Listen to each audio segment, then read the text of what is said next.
Good morning. Readings for the first Sunday in Lent start with Genesis 9.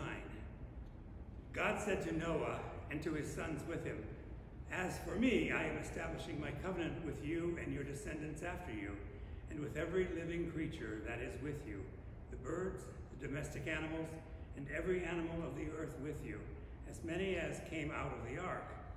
I establish my covenant with you that never again shall all flesh be cut off by the waters of a flood, and never again shall there be a flood to destroy the earth." God said, "This is the sign of the covenant that I make between me and you and every living creature that is with you for all future generations. I have set my bow in the clouds, and it shall be a sign of the covenant between me and the earth. When I bring clouds over the earth and the bow is seen in the clouds, I will remember my covenant that is between me and you and every living creature of all flesh. And the waters shall never again become a flood to destroy all flesh. When the bow is in the clouds, I will see it and remember the everlasting covenant between God and every living creature of all flesh that is on the earth." God said to Noah, "This is the sign of the covenant that I have established between me and all flesh that is on the earth." Word of God, word of life. Thanks be to God.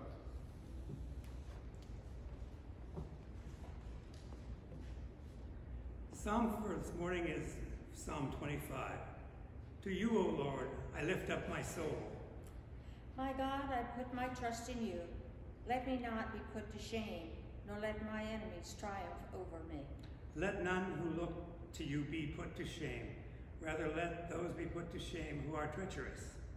Show me your ways, O Lord, and teach me your paths. Lead me in your truth and teach me, for you are the God of my salvation. In you have I trusted all the day long. Remember, O Lord, your compassion and love, for they are from everlasting. Remember not the sins of my youth and my transgressions. Remember me according to your steadfast love, and for the sake of your goodness, O Lord. You are gracious and upright, O Lord, therefore you teach sinners in your way. You lead the lowly in justice, and teach the lowly your way. All your paths, O Lord, are steadfast love and faithfulness to those who keep your covenant and your testimonies.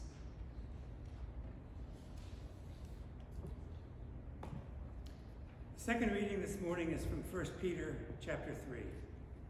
Christ also suffered for sins once for all, the righteous for the unrighteous, in order to bring you to God. He was put to death in the flesh, but made alive in the spirit, in which also he went and made a proclamation to the spirits in prison, who in former times did not obey, when God waited patiently in the days of Noah, during the building of the ark, in which a few, that is 8 persons, were saved through water.